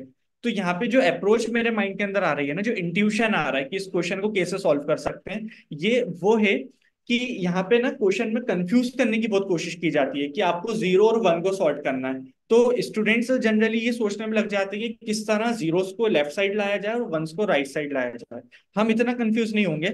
इजी अप्रोच क्या हो सकती है ना, हम सिर्फ इस पे फोकस करें, जितने भी वन हैं पूरे लूप के अंदर जितने भी वंस हैं उनको राइट साइड पुश कर देते हैं, 0 तो अपने आप लेफ्ट में आ ही जाएंगे। सारे वन को जितने भी वन है उनको हम राइट साइड पुश करने की कोशिश करेंगे। कैसे? मैं क्या करूंगा, अपने लेफ्ट को धीरे धीरे आगे बढ़ाऊंगा, ट्रेवर्स कराऊंगा। जैसे ही मुझे 0 मिलेगा कोई बात नहीं, मैं आगे बढ़ जाऊंगा, प्लस प्लस कर दूंगा। फिर मुझे 0 मिलेगा, फिर मैं आगे बढ़ जाऊंगा, ऑब्वियसली लेफ्ट में मुझे 0 मिल रहा है, बट जैसे ही मुझको 1 मिलेगा मैं उसको राइट से स्वाइप कर दूंगा। यानी कि इस कोड के अकॉर्डिंग यहाँ पे आप समझिए, अभी मेरे पास लेफ्ट में क्या है, 0। मैं कुछ नहीं करूंगा, लेफ्ट मेरा सिंपल प्लस प्लस हो जाएगा, फर्स्ट इंडेक्स को पॉइंट करेगा। ये मैं हटा देता हूँ यहाँ पे, एंड मेरा लेफ्ट इसको पॉइंट करने लगा। यहाँ पे भी मुझको 0 मिला, कोई बात नहीं, 0 है तो मुझे इस एरे में कुछ भी चेंजेस नहीं करने, मैं फिर आगे बढ़ जाऊंगा। ये मेरा लेफ्ट आ गया इस इंडेक्स पे, यानी कि 2 पे। अब मुझे 1 मिल गया, जैसे ही मुझे 1 मिलेगा मैं क्या करूंगा, स्वाइप। अब मैं स्वाइप का लॉजिक क्या नहीं लिख रहा, बस एक स्वाइप वर्ड लिख रहा हूँ, आप समझ जाना। मैंने स्वाइप करा, तो यहाँ पे जो 1 है ये तो 0 बन जाएगा क्योंकि यहाँ राइट में 0 है। लेकिन ये जो 0 है, यहाँ वाला 1, ये वाला 1 यहाँ पे आ जाएगा। ठीक है सर, ये मैंने लिख दिया 1। ठीक है, अब जब मैंने स्वैप करा ना, तब मैं लेफ्ट को आगे नहीं बढ़ाऊंगा। मैं ये श्योर हूं कि जब मुझे 1 मिला तभी मैंने उसको लास्ट में भेजा, तो मैं राइट को पीछे कर दूंगा, क्योंकि अब मैं श्योर हूं कि यहाँ तो 1 आ चुका है, यहाँ तो 1 आ चुका है, तो मुझे राइट को बार बार देखने की जरूरत नहीं है। तो मैं इसको पीछे ले आऊंगा, ये आ गया मेरा राइट। कंफ्यूजन ना हो इसलिए मैं इसको हटा देता हूँ यहाँ से, यहाँ पे मैं सिंपल 1 लिख देता हूँ। ठीक है, मेरा राइट एक स्टेप पीछे आ गया। अब ऑल ये हमें दिख रहा है सॉर्टेड है, बट कोड में थोड़ी पता चलेगा सॉर्ट है या नहीं, क्योंकि लेफ्ट अभी भी पीछे है राइट आगे। तो एक बार और इसको चेक कर लेते हैं। लेफ्ट चेक करेगा 0 है, तो मैंने आपको स्टार्टिंग में बताया था कि जितनी बार 0 मिलेंगे कोड में कोई चेंज नहीं करेंगे, बस लेफ्ट को प्लस प्लस कर देंगे, लेफ्ट यहाँ पे आ जाएगा। सेम इंडेक्स पे दोनों आएंगे तो हमारा लूप ब्रेक हो जाएगा, क्योंकि हम कंडीशन लगाएंगे कि लेफ्ट जब तक छोटा है राइट से तब तक लूप चले। अब ये वाला पर्टिकुलर टेस्ट केस था, ये देखने में बड़ा आसान लगा, सारे इतने आसान नहीं होंगे, इसलिए हम सेकंड वाले को भी एक बार देख के कोशिश करते हैं समझने की। फिर इसके बाद आप लोगों को मैं टाइम दूंगा कोड लिखने का। अब सेकंड में वैल्यूज क्या है? 1 0 11 0 1, ये हमारे पास वैल्यूज हैं, और इसको भी मुझको सॉर्ट करना है। ठीक है, तो मेरे पास एक लेफ्ट हो जाएगा जो इनिशियल वैल्यू को पॉइंट करेगा, और मेरे पास एक राइट हो जाएगा जो लास्ट वैल्यू को पॉइंट करेगा। अब मुझे स्टार्टिंग में यहाँ 1 मिल गया। अब मेरे पास सिंपल माइंड में अप्रोच है कि अगर 0 मिल जाए तो लेफ्ट को आगे बढ़ाते जाओ बिना सोचे समझे, लेकिन अगर 1 मिल जाए तो 1 को बिल्कुल आखिरी में भेज दो, यानी जिसको राइट पॉइंट कर रहा है उस पर भेज दो, और राइट को एक स्टेप पीछे लेके आ जाओ। ठीक है, तो अगर अभी मुझको यहाँ 1 मिला है, लेफ्ट मेरा जो है वो 0th इंडेक्स पे है, राइट मेरा जो है 0 1 2 3 4 और फिफ्थ इंडेक्स के ऊपर है। Very simple. तो मैं क्या करूंगा, इन दोनों को स्वैप कर दूंगा। अब यहाँ पे 1 है, यहाँ पे भी 1 है, तो स्वैप करने पे ज्यादा कोई डिफरेंस नहीं दिखेगा, लेकिन आई नो कि मुझे एक स्टेप पीछे आना है, तो मैं इसको 4 कर दूंगा। तो मेरा राइट अब इसको पॉइंट करने लगेगा। ये दोनों 1 1 थे, इसलिए हमको स्वैप करने में कोई डिफरेंस नहीं दिखा, तो कंफ्यूज मत होने कि मैंने वैल्यूज चेंज क्यों नहीं करी है। यहाँ से एंड हटा देता हूँ मैं, ये यहाँ से हटा देता हूँ। अब मैं वापस चेक करूंगा, ऑब्वियसली यहाँ 1 है क्योंकि वहां से राइट वाला 1 उठ के आ गया। इसलिए तो यही तो रीजन है कि मैं लेफ्ट को आगे क्यों नहीं बढ़ा रहा, क्योंकि जब मैं राइट को पीछे करूंगा ना, आई डोंट नो कि लेफ्ट से जो मैंने यहाँ पे आखिरी में वैल्यू भेजी है, राइट ने मुझको क्या भेजा है। अगर राइट 0 भेज देता है तो इट्स ओके, मुझे 0 तो चाहिए ही था लेफ्ट में। लेकिन अगर राइट ने भी वहां से 1 भेज दिया और मैंने लेफ्ट को आगे बढ़ा दिया, अगर मैं लेफ्ट को यहाँ पे कर देता तो ये तो सॉर्ट हो नहीं पाता। इसलिए मैं एक बार इसको रीचेक करूंगा, जो भी राइट ने वैल्यू भेजी है, जैसे कि अभी 1 भेजा है, मैं चेक करूंगा कि ये 1 है। हाँ है, तो मैं इसको फिर से स्वैप कर दूंगा। किस तरह स्वैप होगा ये जो 1 है ये 0 बन जाएगा, और यहाँ पे ये जो 0 है ये 1 बन जाएगा। सिंपल। एंड मैंने बताया था जब भी हम स्वैप करेंगे राइट हमारा एक स्टेप पीछे आ जाएगा, तो राइट अब इसको पॉइंट करेगा। जो भी स्टूडेंट बिल्कुल बिगिनर है, ध्यान से समझने की कोशिश करना। कोई भी आपसे एक्सपेक्ट नहीं करेगा कि आप एक नया क्वेश्चन देखो और डायरेक्टली अप्रोच लिख दो। इसको जब आप टाइम से प्रैक्टिस करते हो, 3 मंथ्स 4 मंथ जब आप प्रैक्टिस कर लेते हैं, बहुत सारे 200-300 क्वेश्चन सॉल्व कर लेते हैं, तो अपने आप इस तरह आपका मेंटली आप प्रिपेयर हो जाओगे कि कोई क्वेश्चन देखो तो आप समझ जाओगे कि ये 2 पॉइंटर लगाना है या नेस्टेड लूप लगाना है। तो बहुत ज्यादा कंफ्यूज होने की जरूरत नहीं है। ठीक है, अब मेरा राइट एक स्टेप पीछे आ गया। अब मैं फिर से चेक करूंगा, फिर से मेरा लूप चलेगा। अब जैसे ही लूप चलेगा यहाँ पे मुझको 0 मिल गया, तो 0 मिल गया तो अब मैं ज्यादा स्वैप या कुछ चेंजेस नहीं करूंगा, सिर्फ अपने लेफ्ट को आगे बढ़ा दूंगा। मुझे फिर से 0 मिल गया, कोई बात नहीं, मैं अभी फर्स्ट इंडेक्स पे आया था, अब मैं सेकंड इंडेक्स पे चला जाऊंगा, यानी कि मैं यहाँ से हट जाऊंगा एंड एक स्टेप आगे आ जाएंगे। ये आ गया मेरा लेफ्ट। अब ऑल दो ये सॉर्टेड दिख रहा है, लेकिन अगेन कोड तो चलेगा। तो यहाँ पे मुझे 1 दिखा, तो अगेन मैं क्या करूंगा, स्वाइप करूंगा। स्वाइप करने पे ये वाला 1 यहाँ आ जाएगा एंड ये वाला 1 यहाँ आ जाएगा, दिखने में कोई डिफरेंस नहीं है। लेकिन हाँ, स्वाइप होने के बाद मेरा ये जो 3 है ये माइनस माइनस होके 2 हो जाएगा, क्योंकि जब जब मैं स्वाइप करूंगा राइट को मैं माइनस माइनस कर दूंगा। जैसे ये दोनों बराबर हुए, मेरी कंडीशन थी लेफ्ट राइट से छोटी होनी चाहिए, स्मॉल होनी चाहिए, ये कंडीशन फॉल्स हुई, लूप ब्रेक होगा, हम कोड से बाहर आ जाएंगे। सिंपल। अब बताइए सबको समझ आया ये लॉजिक? जितने भी स्टूडेंट मल्टीपल लूप लगा रहे थे उनको पता चला सिंगल लूप में कैसे हो पाएगा? रजनीश को आ गया समझ, पीयूष को आ गया। पीयूष ने कैसे सॉल्व करा था? पीयूष ने कोड भेजा है, आई जे से छोटा होना चाहिए, ARRI अगर 0 है तो I प्लस प्लस। ठीक है, अदरवाइज स्वैप कर देंगे एंड जे माइनस माइनस। ठीक है, गुड। संकेत ने कोड भेजा था, ठीक है, सिमिलर। गुड, गुड भाई, ऑलमोस्ट सभी से क्वेश्चन बन गया है, सॉल्यूशन सब समझ गए। जिनसे नहीं बना है 2 मिनट्स दे रहा हूँ, एक बार इसको कोड करके देख लो, फिर मैं डायरेक्ट कोड करके लीड कोड वाले क्वेश्चन पे चलते हैं, इसके एक मॉडिफाइड वर्जन पे चलते हैं। हाँ, सो करें स्टार्ट। Everyone is ready? क्या होगा, सो गए सब? अब तो गुड मॉर्निंग से गुड आफ्टरनून हो गया है।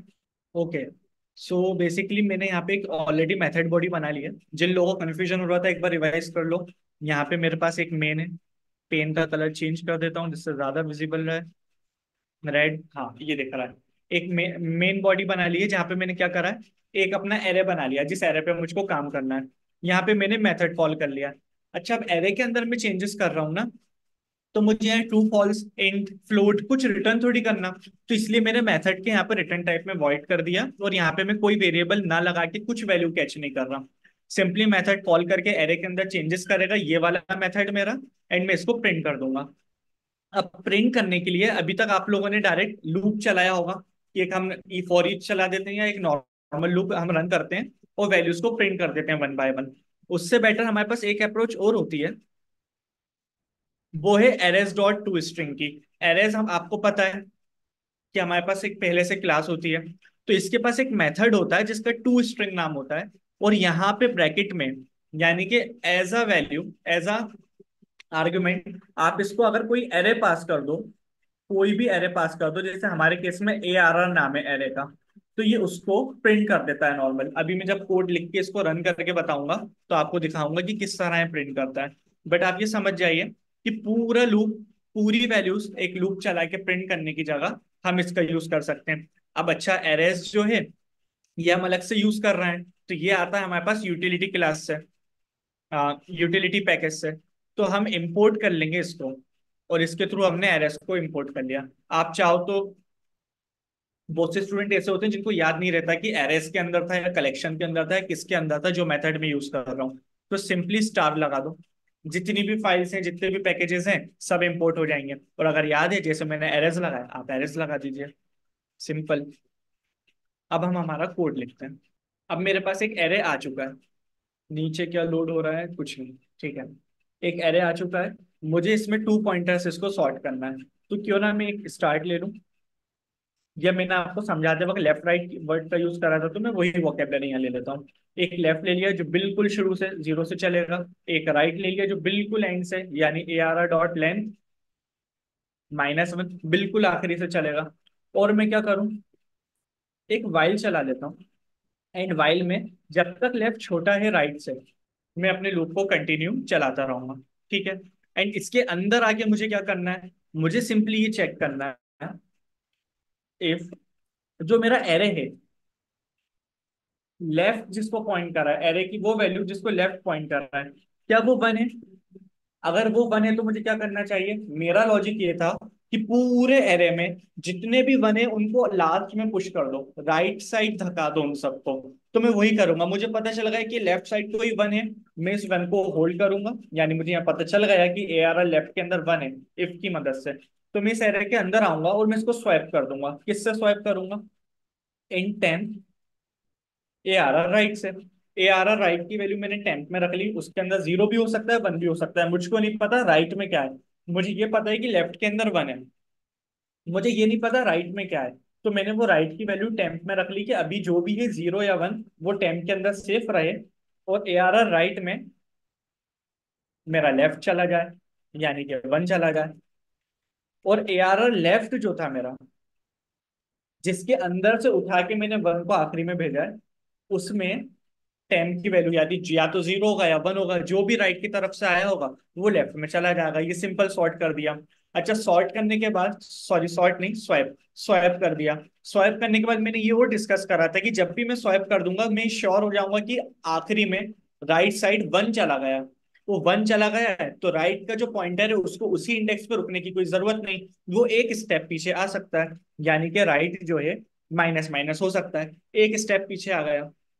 ठीक है, बहुत बढ़िया। अगर ऐसा नहीं हुआ, यानी कि एरे में जो लेफ्ट इंडेक्स है जिसको लेफ्ट पॉइंट करा हुआ है उसमें वन नहीं मिला, जीरो मिल गया, तो क्या करेंगे, जीरो मिल गया तो जीरो तो मुझे चाहिए ही था, मैं चुपचाप लेफ्ट को प्लस प्लस कर दूंगा। यानी अगर लेफ्ट में ARR लेफ्ट में मुझे जीरो मिला, आगे बढ़ जाओ, फिर जीरो मिला, फिर आगे बढ़ जाओ, जैसी वन मिले आखिरी में भेज दो। Simple logic.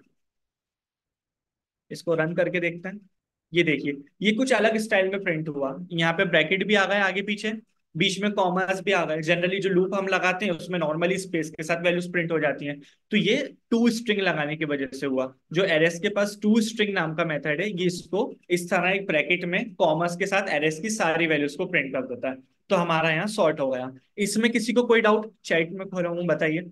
किसी को कोई डाउट नहीं, ठीक है।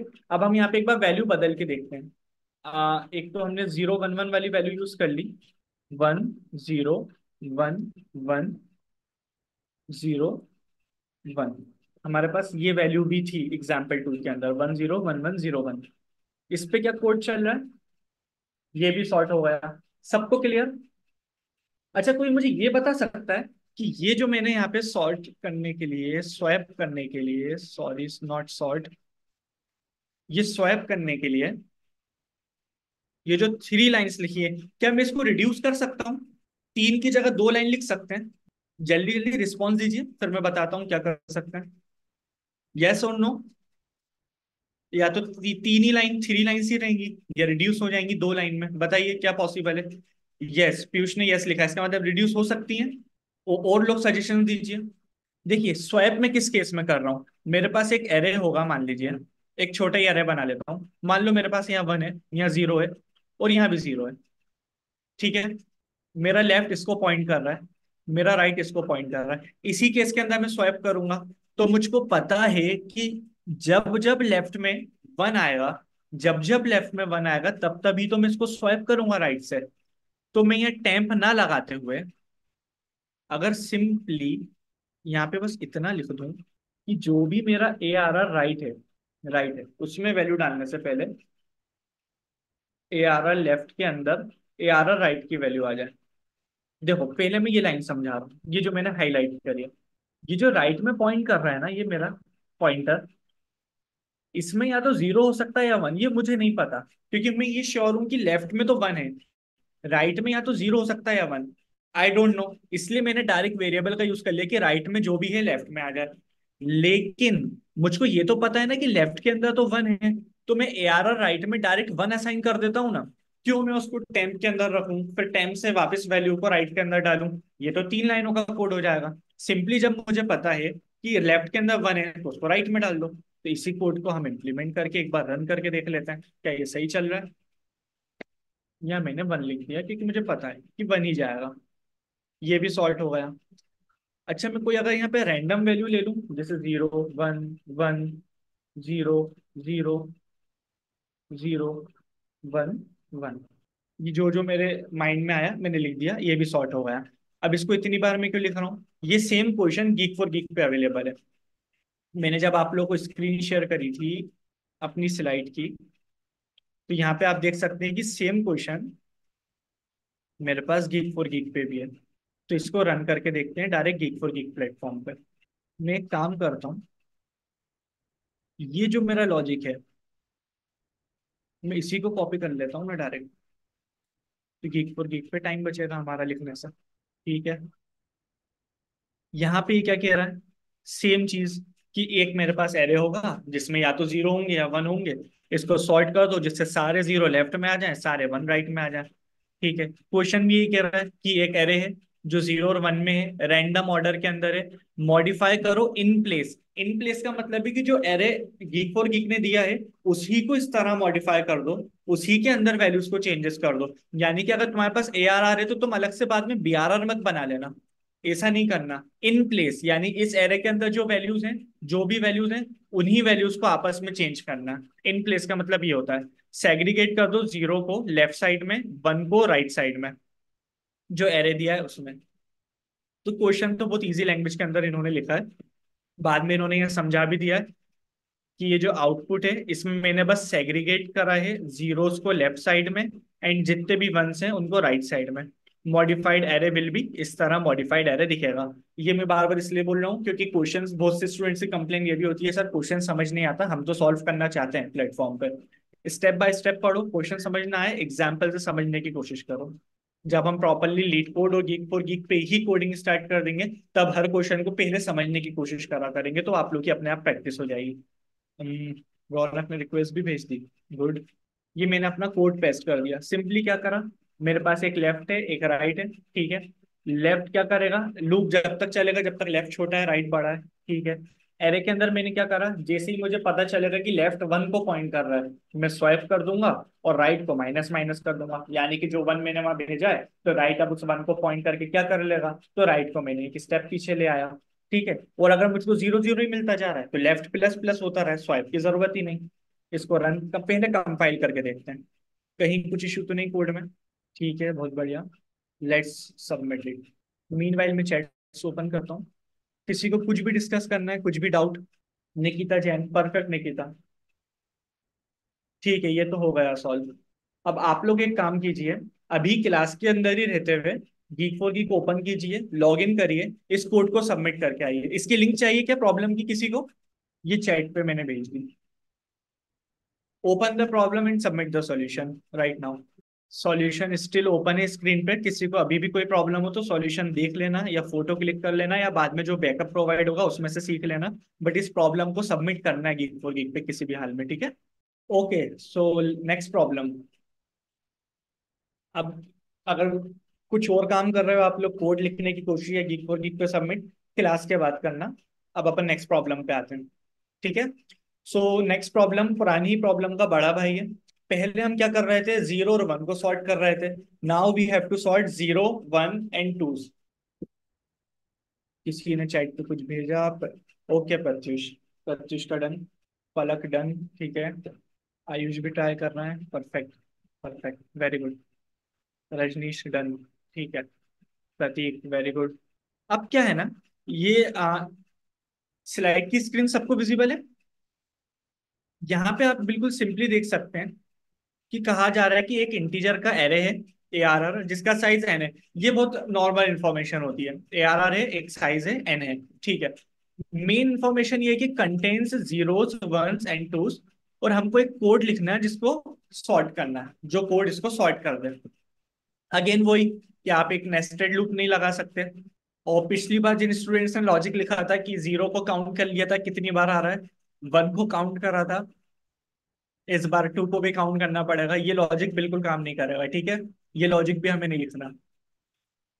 सिंगल लूप चलाओ आप, सिंगल लूप, एंड ट्राई कीजिए कि क्या ये सॉर्ट हो पा रहा है। ये जितने भी जीरोज हैं ये हमारे लेफ्ट में आ जाए, जितने भी वन हैं ये हमारे मिड में आ जाए, और जितने भी टूज हैं ये मेरे राइट में आ जाए। करिए कोडिंग स्टार्ट। इवन मैं आपको एक और एडवाइस देता हूँ। अब मेथड मेथड नहीं खेलते, सिंपली अगेन स्क्रीन शेयर करता हूँ मैं आपको क्रोम की।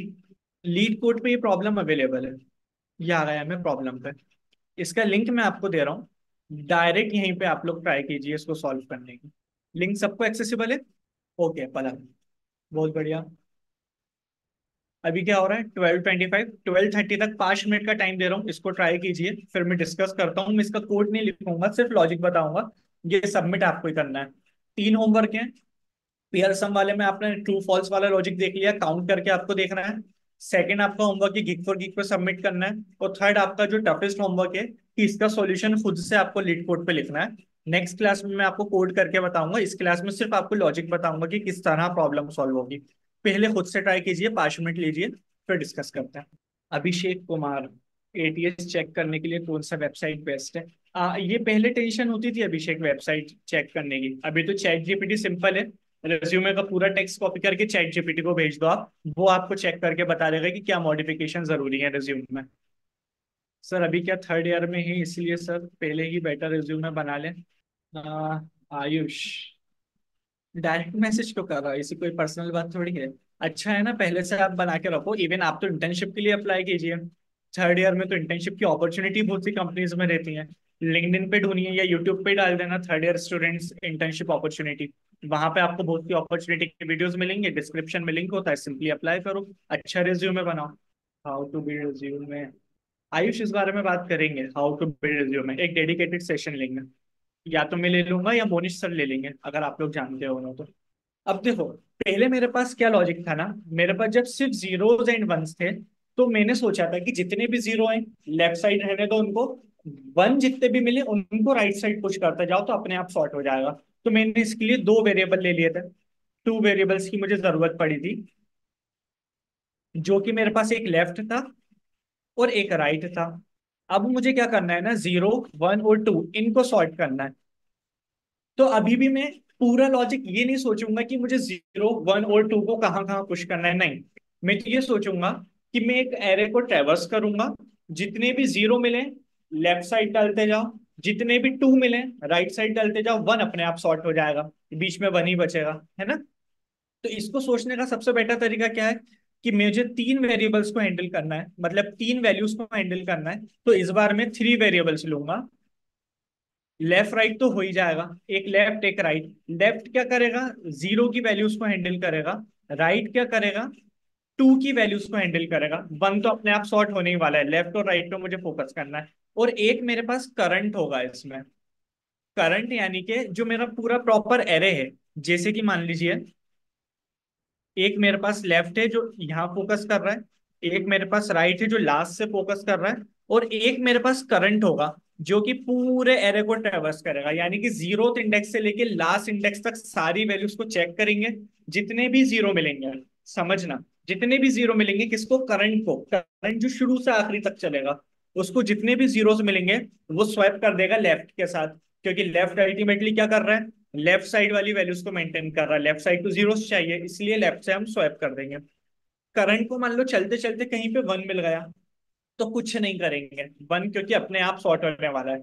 अगर उसके आगे चल के टू मिल गया इनकेस, तो टू को राइट के साथ स्वैप कर देंगे, क्योंकि टू जो है, जो हमारा राइट वाला वेरिएबल है, वो टूज को, जितने भी टूज हैं उनको मेंटेन कर रहा है राइट साइड में रह के। तो हम क्या करेंगे, हमारे करंट के थ्रू हम टू को लास्ट में भेज देंगे। मैं इसको आपको सिंपली स्क्रीन क्लियर करके बताता हूँ। जैसे मेरे पास वैल्यूज हैं zero, one, two, two, one, zero. मेरे पास इंडेक्सिंग में क्या है, indexing zero, one, two, three, four, five. अब मेरे पास एक लेफ्ट है, बिल्कुल शुरू से चलेगा। एक मेरे पास राइट है, बिल्कुल लास्ट से चलेगा। और एक मेरे पास करंट है। करंट क्या करेगा, एक वैल्यू को उठाएगा, चेक करेगा कि वो जीरो वन टू में से क्या है। मान लो यहाँ पे जीरो है, जीरो, तो इसको लेफ्ट के साथ स्वाइप कर देगा, तो अभी तो यहाँ पे जीरो स्वाइप हो जाएगा जीरो से ही, फर्क नहीं पता चलेगा। फिर करंट भी आगे बढ़ जाएगा और लेफ्ट भी आगे बढ़ जाएगा। ऑब्वियसली जिसके साथ स्वाइप करेंगे वो तो आगे बढ़ेगा ही। इसको कैसे समझ सकते हो, लास्ट क्वेश्चन के अंदर मैं राइट को स्वाइप कर रहा था, जैसे मुझे वन मिलता था मैं राइट के साथ स्वाइप कर देता था, तो मैं राइट की वैल्यू को चेंज करके एक स्टेप पहले आ जाता था। इसी तरह अगर मैं लेफ्ट से स्वाइप कर रहा हूँ तो लेफ्ट को भी उसके डायरेक्शन में एक स्टेप आगे बढ़ा देंगे। तो मेरा लेफ्ट, पहले तो ये सब हटा देता हूं मैं, जीरो इंडेक्स पे मेरे पास वन, जीरो ही था, ठीक है। तो अब मेरा करंट भी आगे बढ़ गया, लेफ्ट भी आगे बढ़ गया। मुझे यहाँ पे क्या मिला, वन। वन को मुझे कुछ भी नहीं करना, सिंपली करंट को आगे बढ़ा देंगे। ये मेरा करंट आगे बढ़ गया। अब मुझे यहाँ टू मिला, जैसे ही टू मिलेगा ना, मैं इस बार राइट के साथ स्वाइप कर दूंगा। ये राइट के साथ मैंने इसको स्वाइप कर दिया, तो क्या होगा, ये जो टू है ना, ये यहाँ से हट जाएगा, यहाँ पे जीरो आ जाएगा।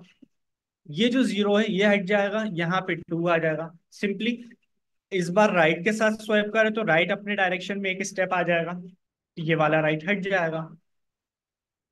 अब मैं करंट को आगे नहीं बढ़ाऊंगा। रीजन पता है क्यों आगे नहीं बढ़ाऊंगा, सपोज मैं अगर करंट को आगे बढ़ा दूं, क्योंकि मैंने लेफ्ट के साथ स्वाइप करा था तो लेफ्ट को भी आगे बढ़ाया था, करंट को भी आगे बढ़ाया था।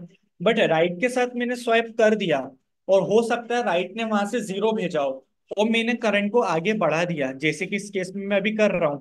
तो आप एक चीज ऑब्जर्व कर रहे हो कि ये जो मेरे पास जीरो था ना, ये ऐसे ही रह गया। इस पे अब मैं फोकस कर ही नहीं पाऊंगा क्योंकि करंट तो मेरा आगे बढ़ गया, है ना। तो जब भी मैं राइट के साथ स्वाइप करूंगा ना, मैं सिर्फ राइट को पीछे लाऊंगा, करंट को आगे नहीं बढ़ाऊंगा। इस तरह कि मेरा राइट तो जो आगे बढ़ गया, पहले यहाँ था, अब यहाँ पे आ गया, बट करंट जहां था वहीं रहा। फिर से लूप चलेगा, फिर से चेक होगा कि यहाँ पे जीरो है, हाँ जीरो है। अगर जीरो है तो किसके साथ चेंज होगा, लेफ्ट के साथ चेंज होगा। तो मैं इसको स्वाइप कर दूंगा, तो ये जो वन है ये जीरो बन जाएगा, ये जो जीरो है ये वन बन जाएगा। लेफ्ट मेरा एक स्टेप आगे हो जाएगा, और करंट भी मेरा एक स्टेप आगे हो जाएगा। यहां से करंट हट गया, यहां से लेफ्ट हट गया। अब आगे क्या होगा, कुछ नहीं, सिमिलर स्टेप को हम बार बार रिपीट करते जाएंगे। अब मैं चेक करूंगा, टू है, अगर टू है तो किसके साथ स्वाइप होगा, राइट के साथ। राइट में मेरे पास अभी वन है, तो ये टू हट के वन बन जाएगा, एंड ये वन यहाँ पे टू बन जाएगा। अल्टीमेटली जब मैं राइट के साथ स्वाइप करूंगा तो सिर्फ राइट को पीछे लाऊंगा, ये मैं राइट को पीछे लेके आ गया, करंट जहां था वहीं रहेगा, तो करंट अपनी पोजीशन पे। अब मैं सिंपली यहाँ से राइट को हटा दूंगा, करंट को उसकी पोजीशन पे रखा, लेफ्ट और राइट आपस में बराबर हो गए। नई वैल्यूज जो हैं, अगर मैं ऑब्जर्व करूं, जीरो, जीरो, यहाँ पे वन है, वन, यहाँ पे भी वन है, वन, यहाँ पे टू है, और यहाँ पे टू है। ये बाय डिफॉल्ट अपने आप में सॉर्ट होगा। बताइए, समझ आया? चैट्स ओपन कर रहा हूँ। Yes sir, yes sir. Sudeep, ठीक है, सबको समझ आ गया। अब what we are going to do, आपको मैंने इस स्क्रीन का लिंक तो शेयर कर दिया है। अब आप लोग इसको सबमिट करिए। एंड सबमिट करने के बाद अब एक एक्टिविटी आप लोग ये कर सकते हो, जो जो इंटरेस्टेड है, जो क्वेश्चन आप कर रहे हो, फॉर एग्जांपल अभी आपने 3 क्वेश्चंस करे इस वाले को मिला के, इन क्वेश्चंस को आप अपने लिंक्डइन पे पोस्ट करना स्टार्ट कर दो कि hi everyone, I have done this question come in this particular company. And उसके बाद जो भी आपका स्कोर है या स्क्रीनशॉट कोड का, वो आप अपने साथ अटैच करने लगो। हो सकता है किसी को कुछ पॉइंट मिल रहे हो, गिग फॉर गिग पे हर स्टेप पे पॉइंट्स बढ़ते हैं, दो दो स्टेप्स। मैं आपको दिखाता हूँ। अगर मैं इसको सबमिट करूँ, फाइनली इट्स डन। तो इस तरह पॉइंट्स मिलते हैं आपको यहाँ पे कुछ कुछ। तो इस, आप जब अपनी प्रोफाइल पे जाओगे ना, तो टोटल पॉइंट होगा। तो वो टोटल पॉइंट आप लोग अपना स्क्रीनशॉट ले लीजिए। ऐसे ही आप लोग लीड कोड पे अगर आएंगे और खुद की प्रोफाइल पे जाएंगे, तो नंबर ऑफ क्वेश्चंस आपको दिखेगा, आपको आपकी रैंक दिखेगी। मैं तो अब बहुत वक्त से इस पे एक्टिव नहीं हूँ, पहले हुआ करता था। तो अब आप लोगों के ये जो ग्रीन डॉट्स हैं, ये बढ़ना स्टार्ट हो जाएंगे अगर आप डेली क्वेश्चंस करोगे। तो सिंपली इनका स्क्रीनशॉट क्लिक करा एंड अपने लिंक्डइन पे पोस्ट कर दिया। तो इससे आपको बेनिफिट क्या होगा कि अभी से आपकी प्रोफाइल ना अच्छी होना स्टार्ट हो जाएगी। अच्छी होने से क्या मतलब, कि ये दिखने लगेगा कि हाँ आप एक्टिव हो। प्रॉब्लम क्या होती है ना, मान लीजिए आपने बहुत सारे प्रॉब्लम सॉल्व करे, अपने रिज्यूम में डाला, और आपका सिलेक्शन हो गया।